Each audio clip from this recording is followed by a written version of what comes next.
जय जय रघुवीर समर्थ. दशक 9वा, समास 10वा, स्थिती निरूपण. श्री गुरुभ्यो नमहा. मंदिरात परमेश्वर असतो आणि मंदिराच्या शिखरावर कावळा बसलेला असतो, म्हणून तो कावळा देवापेक्षा श्रेष्ठ झाला का? राजवाड्यात दरबार भरला आहे आणि त्यावेळेला माकड राजवाड्यातील उंच खांबावर बसले आहे, म्हणून ते माकड ते श्रेष्ठाच्या पेक्षा श्रेष्ठ होईल का? ब्राह्मण स्नान करून गेले तरी बक पक्षी नदीतच बसला आहे, म्हणून का तो ब्राह्मणापेक्षा श्रेष्ठ असे मानता येईल का? ब्राह्मणांमध्ये काही जण नियमित तर काही जण अनियमित वागणारे असतात, पण श्वान सदैव ध्यानमग्न असल्यासारखे बसलेले असते, म्हणून ते श्रेष्ठ होईल का? ब्राह्मण लक्ष मुद्रा जाणत नाहीत, पण मांजर आपली शिकार करताना लक्ष लावण्यात प्रवीण असते, म्हणून काय ते ब्राह्मणांपेक्षा विशेष असे म्हणता येईल का? ब्राह्मण हे पवित्र ते अपवित्र असा भेद करतात, पण माशी मलिन निर्मल या सर्वांची एकसारखी वर्तणूक ठेवते, एवढ्याने तिला ज्ञानबोध झाला असे नाही. एका नीच माणसाने चांगले रेशमी वस्त्र परिधान केले आहे आणि महात्मा अर्धनग्न आहे, तर त्या दोघांमध्ये श्रेष्ठ कोण हे परीक्षकांना लगेच ओळखता येते. सारांश: वर वर करणारे सर्व काही लोकभ्रम असून मुख्यतः अंतरनिष्ठेची आवश्यकता आहे. हे फक्त लौकिकच चांगले प्राप्त करून अंतरात जागा न होणारे परमात्म्याला मुक्तात, ते आत्मघातकीच होत.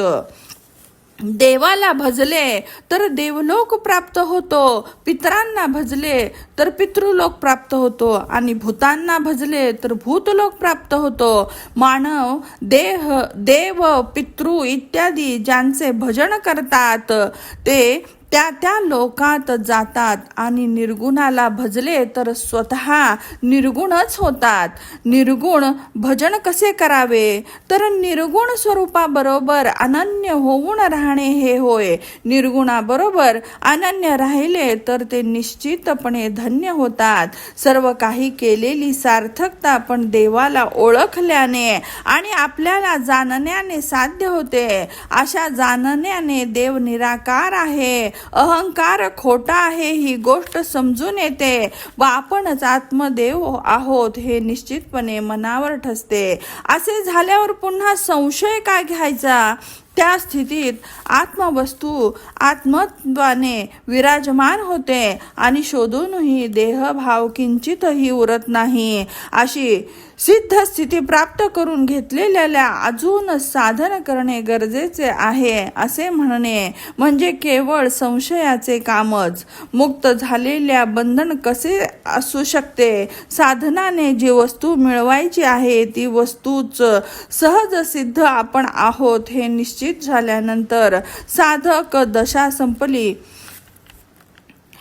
कुंभाराने राजा झाल्यावर पुन्हा गाढव का राखावी? त्याला कुंभार काम करण्यासाठी धावपळ करण्याची गरज काय? असे साधन करणे म्हणजे ती चिताची एक उर्मीच होय. अर्थात साधन ही श्रमरूप आहेत, पण मूलतः साध्य वस्तू हस्तगत झाल्यावर साधनांना जागा तरी कोठे आहे? त्या पूर्ण स्थितीत साधन करून तरी काय साधायचे आहे? नियमांचे पालन करून काय फल प्राप्त करून घ्यायचे आहे? तात्पर्य: आपणच परिपूर्ण वस्तू असताना विनाकारण कशासाठी दशदिशा धावायचे? तसं पाहिलं तर हा देह पंचमहाभूतांचा आहे, जीव तरी ब्रह्माचा अंश आहे असे आणि परमात्मा हे अनन्यतेचे स्थान आहे. तेथे वर पाहिले तर अहंकार दिसतो, पण शोधले तर काहीही नसते. या शोधात तत्वांचा हिशोब होऊन ते नाहीसे झाल्यानंतर केवळ आत्माच उरतो.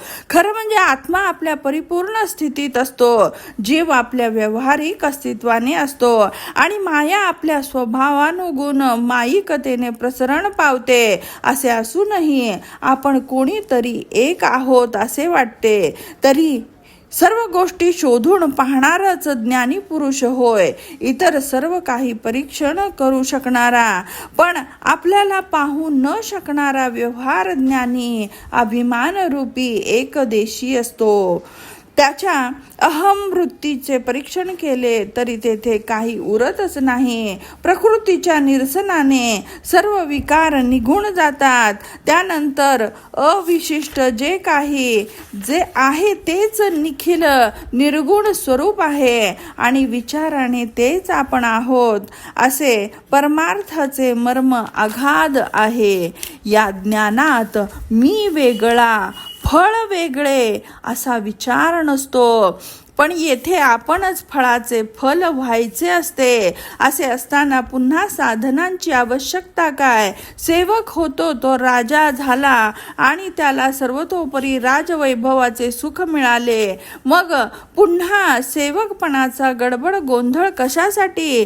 ज्यांना राज्य मिळाले नाही त्या सेवकांनी हवा तर गोंधळ घालावा. सारासार विचार करून वेद, शास्त्र, पुराण, अनेक साधन, निरूपण, योगेश्वर आणि साधू ज्या वस्तूसाठी श्रम घेतात ते परब्रह्मात स्वयं आपण झाल्यानंतर करणे न करणे हे सर्व निष्प्रयोजक आहे.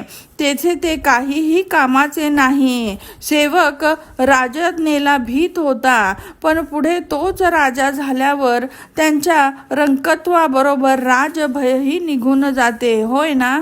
अर्थात पूर्णत्व प्राप्त करून घेतल्यानंतर सर्व साधनही समाप्त होतात. आता सिद्धाने ही साधन करावे असे म्हटले तर वेदांनी वेदाज्ञेने चालावे काय? शास्त्रांनी शास्त्राभ्यास करावा काय? अथवा तीर्थांनी तीर्थाला जावे काय? अमृतानेच अमृतपान करावे काय? अनंताने अनंताला लक्षावे काय? अथवा स्वतः भगवंताने भगवंताचे भजन करावे काय?